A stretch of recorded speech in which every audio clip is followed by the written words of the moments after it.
I was born into a world of blood and bullets. As the only daughter of Vincent Rossi, the most feared crime lord on the East Coast, danger was my genetic inheritance. To protect me, he handpicked 9 boys from orphanages and broken homes, raising them inside our fortress-like estate. They were trained in combat, surveillance, and sacrifice. Their sole purpose to take the bullets meant for me.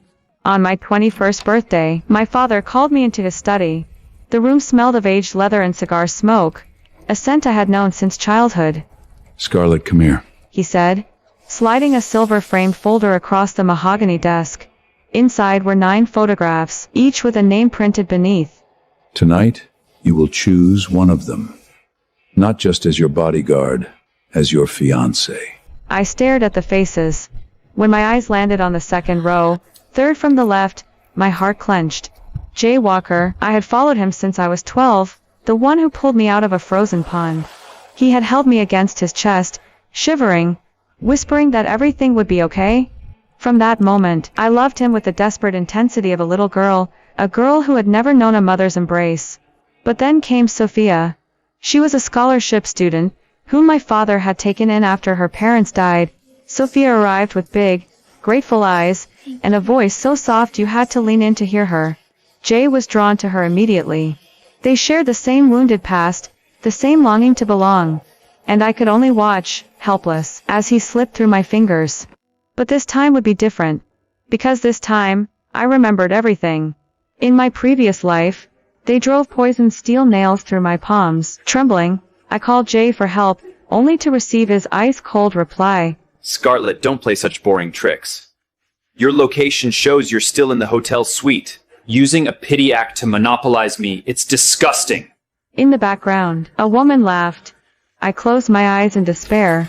When the iron cage sank to the bottom of the sea, and the freezing water flooded my mouth and nose, I lost all sign of life. Then, miraculously, impossibly, I opened my eyes, and found myself back in that study, staring at the same 9 faces. I took a breath so deep it hurt my chest. Scarlett? Are you all right? You look very pale. I looked down at the folder. Before my fingers could tremble, I picked up the gold pen, and, with resolute finality, crossed out Jay Walker's name. My father's cigar stopped midair. What are you doing? I'm not choosing Jay. But you've loved that boy since you were a child. Everyone knows that. You're wrong, Dad. I want someone else. Who?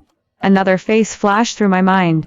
A quieter face, one that had always lingered at the edge of my vision. In my previous life, when the cage sank beneath the waves, I had heard someone screaming my name. Not Jay.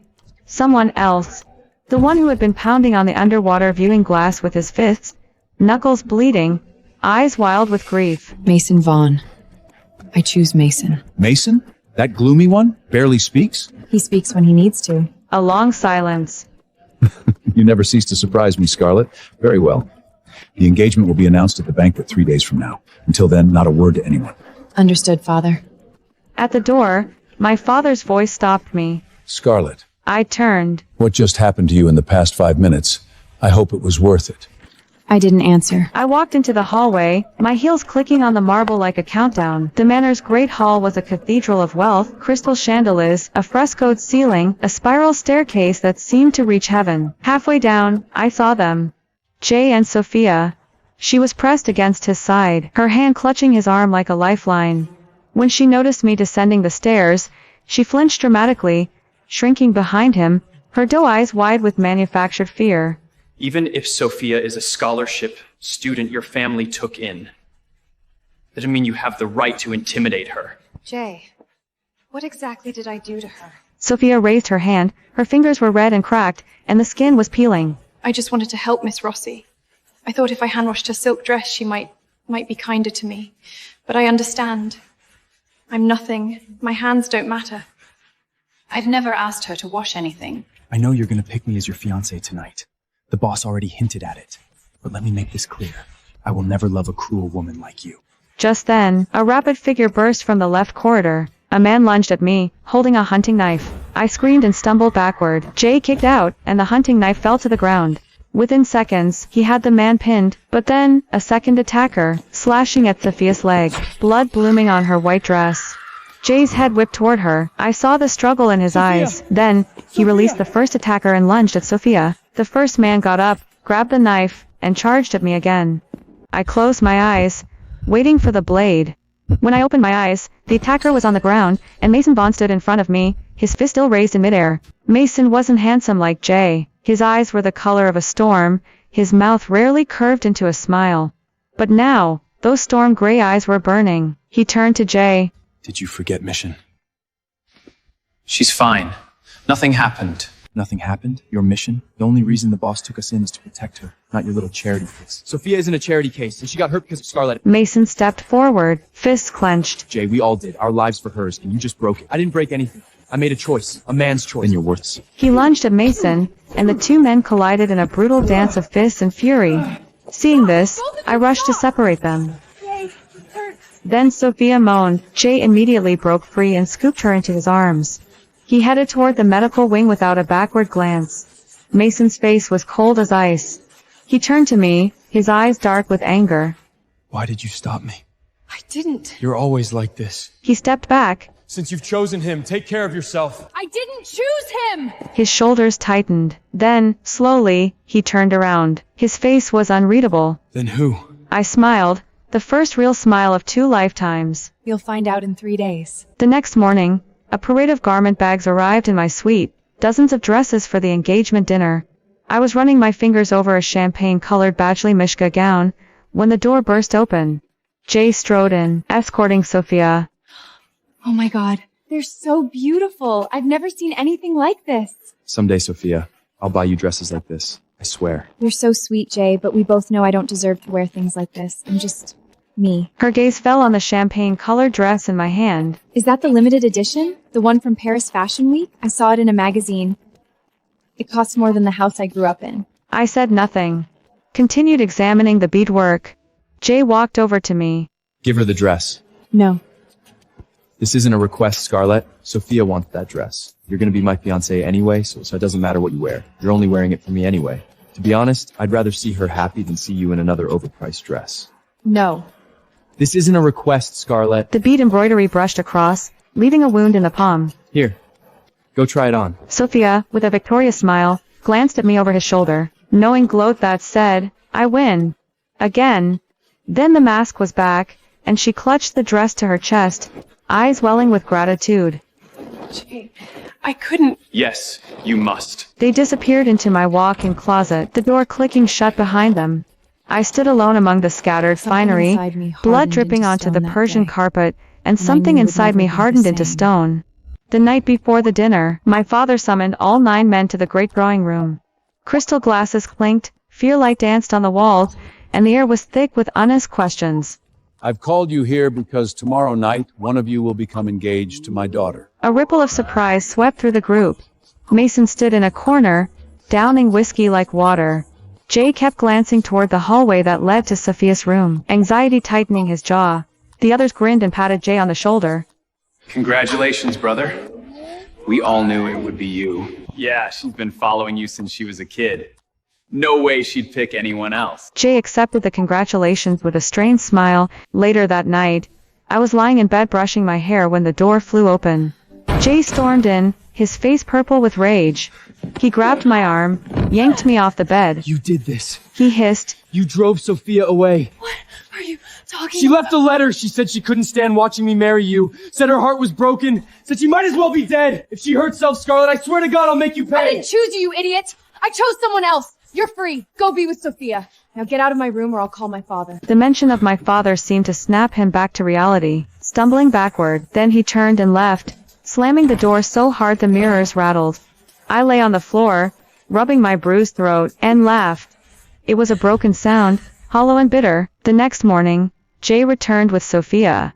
Both of them looked haggard. Jay stopped me at the entrance to the dining room. His voice was flat, resigned. I've thought it over, Scarlett. If my duty requires me to marry you, then fine, I'll marry you. But I will never love you. And if you hurt Sophia again, if you're ever cruel to her again, I'll call it all off. Even if it means defying your father. I set down my orange juice. Jay, for the last time, I'm not marrying you. He snorted. Then he turned and walked away with Sophia, his arm around her waist. I watched them leave, and for the first time, I felt nothing. Not anger. Not heartbreak. Just a quiet, deep relief that I had finally stopped loving a ghost. The dinner began at 8. Champagne flowed like water. A string quartet played Vivaldi. I stood before the mirror in the powder room, wearing a deep emerald green silk gown, the one I'd chosen after Sophia stole the champagne dress. My hair was pinned up, diamonds glittered at my throat. My lips were stained berry dark. A knock. Sophia slipped inside and closed the door. She was wearing the champagne dress. It hung loosely on her thinner frame, but she held herself like a queen. You look passable. Her voice dripping with contempt. The trembling, frightened mouse was gone. Standing here was a woman with steel in her spine. What do you want, Sophia? I want you to know that I won. You had everything, money, power, a father who would burn the world for you. And I still took the only thing you find. Jay loves me, not you. Never you. You can have him. Don't pretend you don't care. I've seen the way you look at him. Always have. Now you're about to stand on that stage and announce your engagement. And everyone will know that even the great Scarlett Rossi couldn't keep her man. You're wrong about many things, Sophia, but you'll find out how wrong very soon. Where are you going? We're not done. It's over. She took a fruit knife out of her bag, slashed one's own hand. Then she screamed. Several bodyguards rushed in to find Sophia staring at me. It's Rossi, why? I only wanted to wish you luck. I didn't mean to offend you. Jay pushed through the crowd and slapped me across the face. The sharp crack echoed off the marble walls. Mason caught Jay's arm before he could raise it again, twisting it behind his back. Are you insane? The boss will kill you! Let me go! She hurt Sophia! Again! I didn't! I should have known! You're poison! The other bodyguards dragged him away, still shouting. I stood alone in the powder room, my cheek stinging, my palm pressed to the burning skin. 1 more hour, I told myself. 1 more hour, and everything will change. When my father and I stepped onto the stage, the ballroom fell silent. Hundreds of faces turned toward us, mob bosses, politicians, celebrities, all the glittering parasites who fed on my father's power. Ladies and gentlemen, thank you for coming tonight. I've gathered you here to announce some happy news. My daughter Scarlett has chosen a fiancé from among the 9 young men I raised to protect her. Everyone's eyes turned to Jay. The one she has chosen is... Wait! Jay's voice cut through the room like a knife. Mr. Rossi, I'm sorry, but I have something to say. My father's smile didn't waver, but his eyes went cold. Now is not the time. With respect, sir, it is the time. I don't love Scarlett. I never have. I won't marry her just because you raised me. I know this will cost me everything. My home, my future, even my life. But I'd rather die standing than live on my knees. The crowd erupted in whispers. Did he just refuse the boss's daughter? That's either brave or stupid. Poor Scarlett, publicly rejected. Son, I don't know where you heard that my daughter was going to marry you, but you're mistaken. Jay blinked. What? My daughter's fiancé is not you. It's Mason Vaughn. Mason leaned against the pillar, letting the glass slip from his fingers and fall to the ground. Come here, son. Mason walked forward as if in a dream. His eyes never left mine. When he reached the stage, I took his hand. Is this real? Absolutely. Everyone, I'd like you to meet my fiancé, Mason Vaughn. The applause of everyone rose up, merging into a roar. No. He muttered. No, this can't be. You can't. He lunged at me, grabbing my arm. Scarlett, you're trying to punish me, aren't you? Because of Sophia? You're just using Mason to make me jealous. I'm not using anyone. You've loved me for 10 years. Everyone knows. You can't just... Watch me. Back off, Jay. She made her choice. Scarlett, please, think about what you're doing. You don't love him. You barely know him. But we have a past. Please, don't throw this away because you're angry at Sophia. I'm not angry at Sophia, Jay. I just don't love you anymore. G.I. knelt down helplessly, as if he had lost the whole world. The rest of the dinner passed like a blurry dream.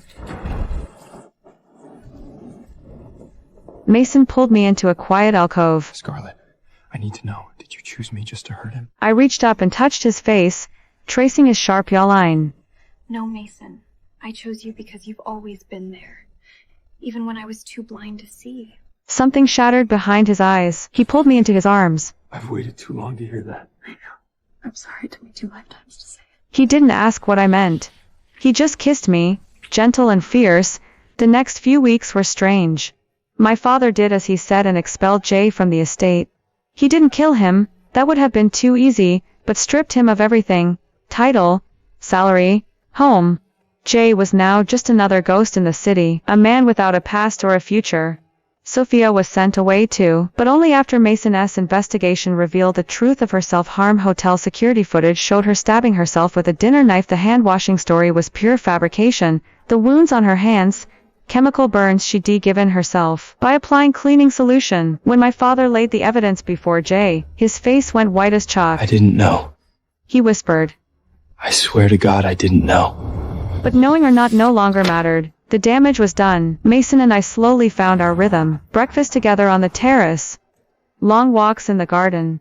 Whole nights of talking until sunrise, sharing stories we had never told anyone. I learned that Mason had been left at a fire station. When he was 3 days old he bounced through 7 foster homes until my father found him at 11. He taught himself to read by stealing library books because none of his foster families cared enough to send him to school. I learned that he had loved me from the first moment he saw me, a 7-year-old girl in a white dress, chasing butterflies in the rose garden.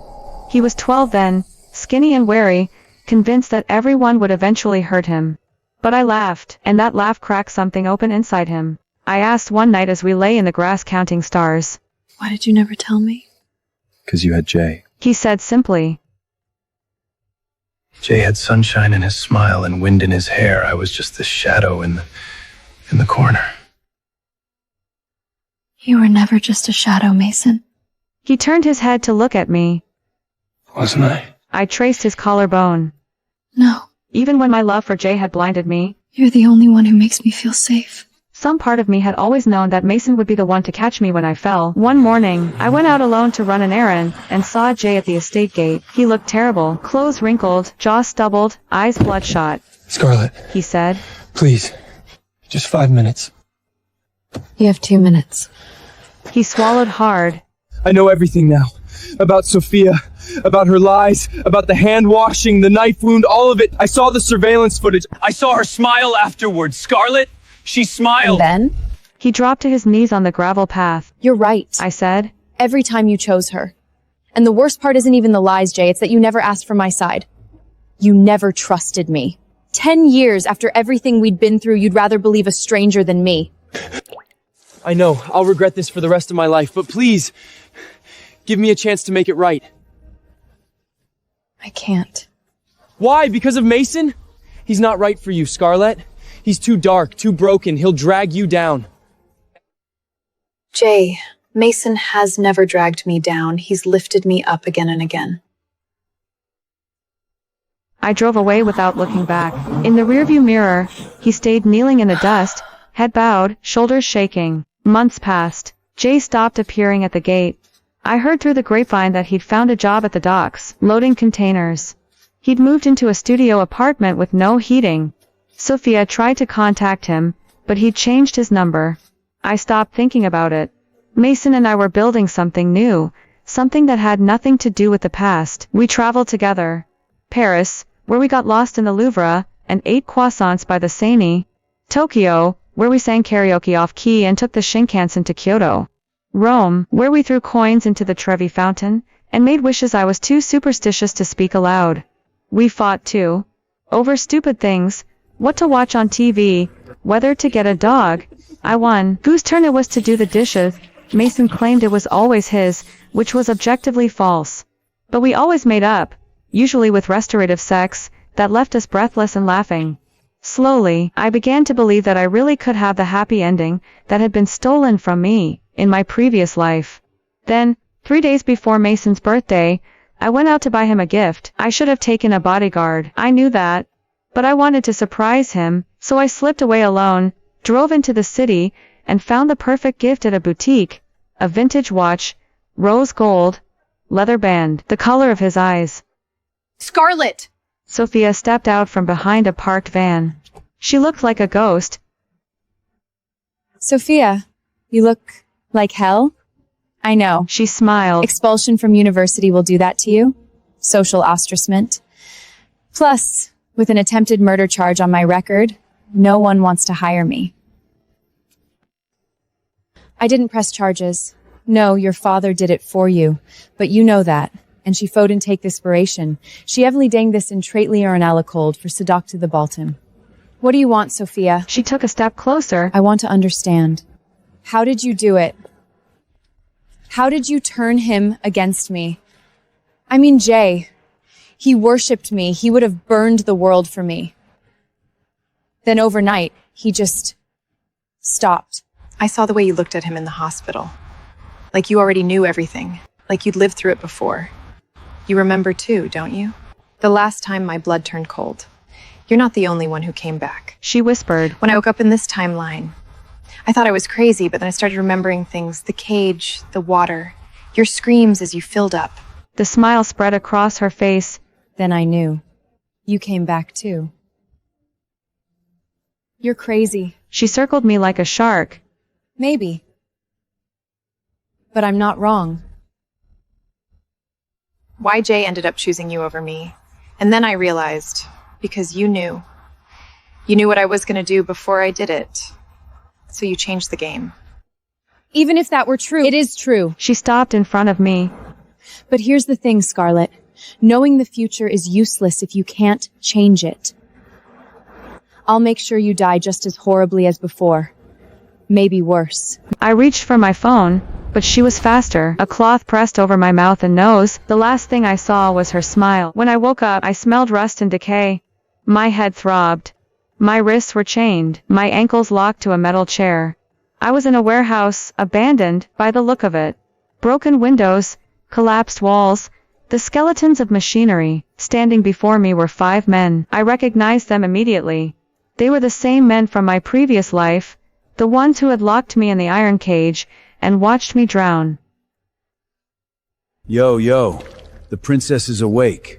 You won't get away with this, I said. My father will tear this city apart to find me. He'll try. Scar neck shrugged. But by the time he finds where you are, you'll be at the bottom of the harbor. Same as last time. Not this time. You see, Scarlett, She said. fate has a way of correcting itself. You were supposed to die, and I was supposed to get the man. The universe doesn't like it when you cheat. You're going to kill me in front of these men? Oh, they're not witnesses. They're my partners. We split the ransom your father pays. Then we disappear. She crouched in front of me, But before that, her breath on my cheek. they're going to have a little fun with you first. She's even prettier up close, isn't she? We had a deal! You get the money, I watch her die! No extras! Plans change. The man reached for my dress. Besides, she's gonna die anyway. What's a little fun before that? The other men laughed, crude and ugly, but she didn't argue. Fine, She stepped back, but I'm watching. a smile curling her lips. The door burst open. Jay stood in the frame, backlit by the setting sun. He was dressed in dockworker's clothes, canvas jacket, steel-toed boots, but his eyes were a killer's eyes. He moved like water, like wind, like the weapon he'd been trained to be. 3 men went down before they could draw their guns. A 4th managed to pull a pistol, but Jay twisted it from his grip, with a flick of his wrist, breaking the man's arm with a sound like a snapping branch. Scar neck charged, but Jay sidestepped and slammed an elbow into the back of his skull. The man collapsed, unconscious. Then Jay turned to Sophia. She froze, the knife still in her hand, her face a mask of terror. Jay, please. She whispered. I did this for us. For you and me. Without her, we could be together. Shut up. He walked past her, ignoring her outstretched hand. His voice was hoarse. Are you okay? No. I'm shaking, but intact. You came in time. He let out a long breath, shuddering, and pulled off his jacket to drape over my shoulders. The fabric smelled of salt and sweat and something else, something that had once smelled like home. He lifted me into his arms, against his chest. I'm getting you out of here. Sophia let out a wounded. You choose her? After everything? After she destroyed me? You destroyed yourself, Sophia.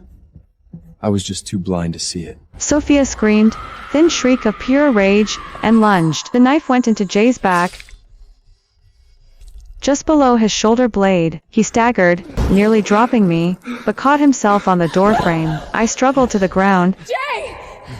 catching him as he swayed. Sophia stood behind us, her face blank with shock, I didn't mean to. I was aiming for her. blood dripping from the corner of his mouth. You always aimed at the wrong target. He fell. I caught him, lowering him to the concrete floor, pressing my hands against the wound in his back. Don't leave me. Please, Jay. Don't go. I begged him. His eyes fluttered open. He looked at me, really looked at me. You came back. He whispered. After I died, you came back to save me. I came back to save myself. Same thing. I'm sorry, Scarlet, for everything. For not believing you, for choosing her again and again when you were the only one who mattered. Don't talk. Save your strength. I love you, you know. From the very first moment, I was just scared. Scared I wasn't good enough. Scared that if you saw the real me, you'd leave. So I pushed you away first, before you could push me away. His voice growing fainter. I know. The question hung in the air, heavy as lead. Do you forgive me? I thought of the iron cage, the rising water, the years of believing Sophia's lies. When I was afraid of thunderstorms, the boy who had just stepped in front of a knife for me. I forgive you. I said. Jay! Jay! The warehouse door burst open again.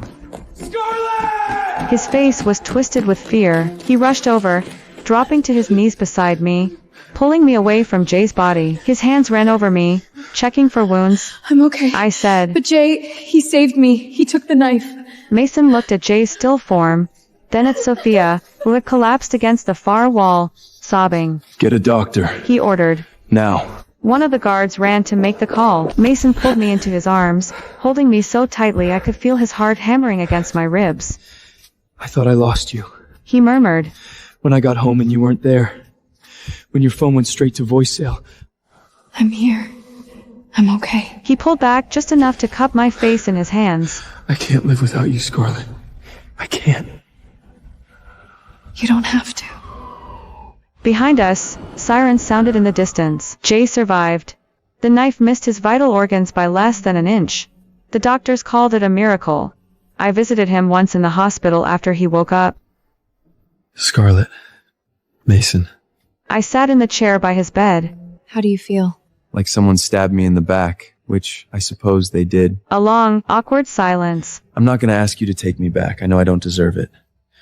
But I want you to know I'm going to get help.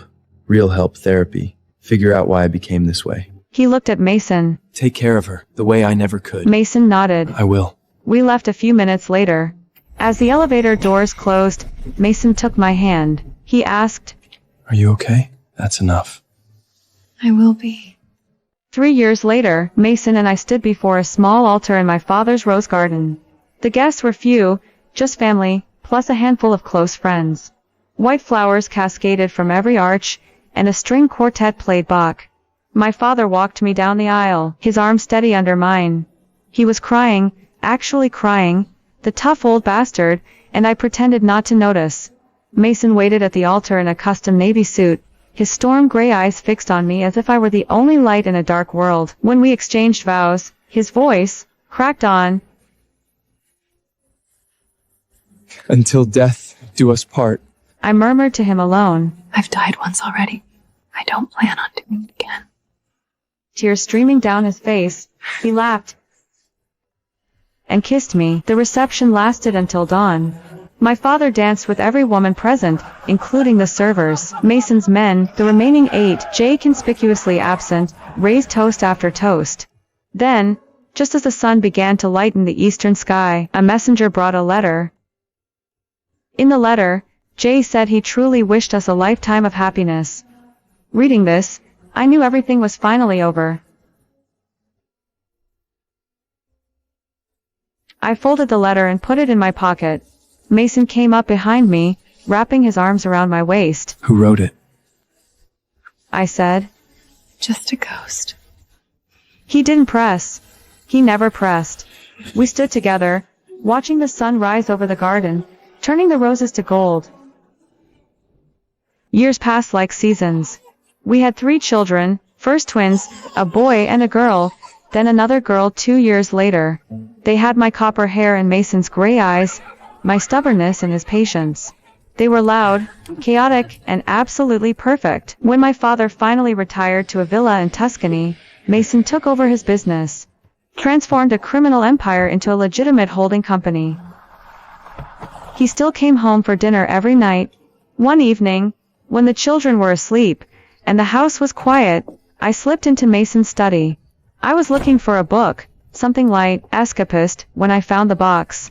It was made of dark walnut, unmarked, hidden behind a row of law books. Curious, I dragged it out and opened the lid. Letters lay before my eyes.